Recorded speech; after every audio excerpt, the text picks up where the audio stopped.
Keni përjetuar vitet 90, 2000, edhe këtej 24 vitet e fundit me Aliun, por a keni shpresë që diçka mund të ndryshoj apo ky çift me këto probleme që ka do vazhdoj të grindet vazhdimisht?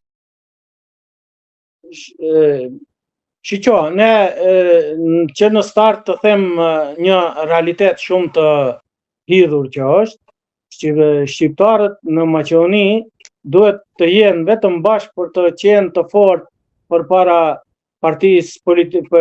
Tash faktikisht në taborin Maqedon ka vetëm një parti politike e cila është si Partia Socialiste në Shqipëri. Dhe në përballë asaj çdo parti shqiptare është mizpërdhese. Shqiptarët vetëm të bashkuar në një subjekt jo, po të bashkuar në koalicion, derisa të zgjidhen problemet e gjithë shqiptarëve në Maqedoni, kështu do të ndodhë. Sepse partia e cila udhëheq tash në Maqedoni, ajo ka kemi në shqiptarët këtu kanë në histori të hidhur. Ata dhe sot po shkruajnë çdo ditë parolla në për pjesë të ndryshme të qyteteve të Maqedonisë, bërtasin në për çdo tubime ku mbahen, edhe në tubimet. Edhe mbrëm mos gaboj kishte pas një incident edhe mbrëm në një ndeshje futbolli në mos gaboj. Çdo herë kur ka të tilla, edhe kur ka raste shembull siç ishte protesta tash, ato mlefin e shprehin në për salla sportive, apo kudo që të bëhen, ato e shprehin atë e nxjerrin, jo që nuk e kanë i kanë nxit kjo protesta e studentëve, ato e kanë në mbrendi dhe vetëm presin momentin që ta nxjerrin atë mlef. Me grafite çdo ditë në për Shkup mund të shohësh, të lexosh vdekja e shqiptarëve, Komora Gazi për shqiptarët dhe të gjitha llojet e parullave më të zeza që janë për shqiptarët mund t'i lexosh në për rrugët e Shkupit. Ka disa prej analizëve që mendojnë që zgjidhja do ishte ndarja. Ju si mendoni? Besoj keni dëgjuar opinionet e shumta ditë. Kjo është një politikë shumë më e madhe dhe nuk më takon mu në këtë drejtim. Mirë po, në shkrimin që e them, pikërisht nëse Maqedonët nuk e shfrytëzojnë rastin tash me të implementojnë, se kjo është më e mirë implementimi në aspektin them kushtetues dhe ligjor për të drejtave të shqiptare është në të mirë të vetë Maqedonëve, sepse nëse Maqedonët do lejojnë kështu në këtë formë të shkohet, atëherë do të vijnë në një moment kur edhe ky tren i fundit do ikë Maqedonëve dhe nuk do të mund të kthehet pastaj në kushtetutën ekzistuese apo në marrëveshjen e Ohrit. Do të jesën të vjetruara këta dhe do të ketë një avancim shumë të largët të kërkesave të shqiptarëve që detyrimisht do i detyron të mos pajtohen në bashkëjetesë. Kështu që nuk ja dëshiroj që të vinë këtë, por kjo nuk është në dorën e shqiptarëve, është në dorën e vetë Maqedonëve, nëse duan ne të jetojmë bashkë me ta apo jo. Zoti Emini, shumë për këtë situatë tani fajsojnë Vlenin si të pafuqishëm për të kushtëzuar apo për të kërkuar të drejtat që parashikohen kushtetutë në brenda qeveri, pra ndryshe nga BDI-a më përpara. Tani puna është këtu që nja iku Vleni, u bën zgjedhje dhe erdhi BDI-a, aty ku ishin 24 vite më parë. A zgjidh gjë Ali Ahmeti apo duhet largohet ai? Në pak e ceka më herët, nuk është problemi as të BDI-a, as të Vleni.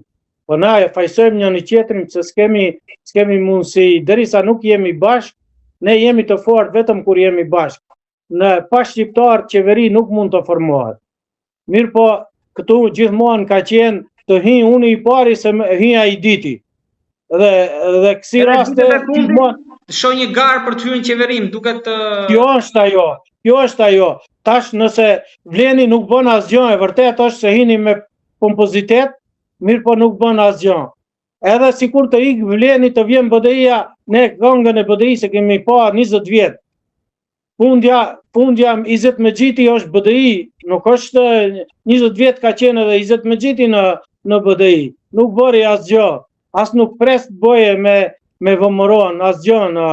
Problemi Chelsea ka dy ose vullneti i Maqedonëve të thonë hajde se ju nuk jeni të organizuar dhe të aftë të realizoni kërkesat tuaja që të na detyroni neve, atëherë ne të lëshojmë pe, ose shqiptarët bëhen bashkë dhe t'i ulën në këmbë kryq, t'i thonë, o bëhet kështu, o ne nuk jemi qeveri, nëse ju nuk pranoni këtë, ne shkojmë në rrugën tonë, zgjedhim e gjejmë një rrugë tjetër të jetesës në këtë shtetë. Nuk besoj në këtë drejtim, mirë po doa citoj, nëse keni ndëgjuar Lupçe Gergievski, ka qenë kryetari i parë i VMRO-s, dhe ai e thot publikisht, mund të hinin janë të incizuara në fjalimet e tij, se nëse më herët akuzoi Maqedonia për pro-bullgarizëm, tash janë ulë sërbët këmbë kryq në Maqedoni dhe VMRO-ja nuk bën asgjë pa lejen e Vučićit. Kështu që Vučići vjen si në shtëpinë e vet këtu në Maqedoni, po nuk besoj që se i dëmton vetë sërbët që jetojnë në Maqedoni, nëse ai do të kërkojë të bëjë në kërkesë tillë, sepse kërkesa për asociacion të komunave sërbe atëherë do të ndryshonte strukturën shtetënore në Maqedoni. Shqiptarët atëherë nuk do të ndaloheshin kjo do të shkojke për shtati i shqiptarëve. Po jo, ai vjen në përkraje të Maqedonisë. Po nëse sipas asaj Bullgaria kërkon andej një pjesë. Tani mund ngrihet dhe Vučići në Bullgaria. Shiqo, në Bullgaria nuk ka kërkuar, nuk ka pretendime territoriale në Maqedoni, ajo kërkon që bullgarët të regjistrohen në kushtetutë, të pranohen si ekzistencë, ato janë dhe ekzistojnë në Maqedoni. Ky mund të jetë hapi parë. Mirë, kryesorja tash në Maqedoni nuk ka një kërkesë të tillë as nga Serbia, as nga Bullgaria. Nga shqiptarët ku asnjëherë nuk ka pas, nëse ka pas ndonjë rregullim brendshëm shtetënor në Maqedoni, nuk ka pas kërkesë për ndarje. Kërkesën për ndarje të parën e ka bë Lupçe Gergievski në fillet e demokracisë, mirë po ajo hedh poshtë nga liderët e atëhershëm. Nuk mund të ketë kërkesë ndarje për momentin, mirë po është në dorë të Maqedonëve nëse duan të ruajnë Maqedoninë.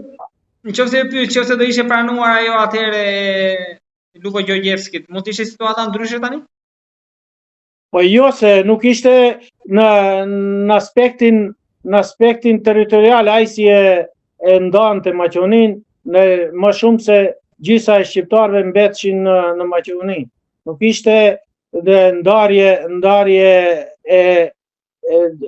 bazë të shumicës popullsisë këtu, po në bazë një pjesës që ai ja kishte vënë ndarjen edhe shumë pak shqiptarët humbshin me atë ndarje.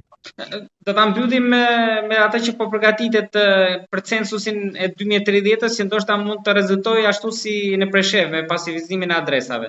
Kjo do ishte akoma më keq.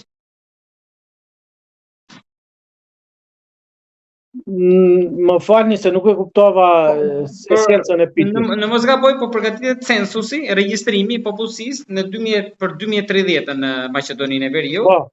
Edhe shqiptarët që nuk dollen aty, pra që janë larguar, mundet të kenë të njëjtin fat si ata në Preshev për pasivizimin e adresave.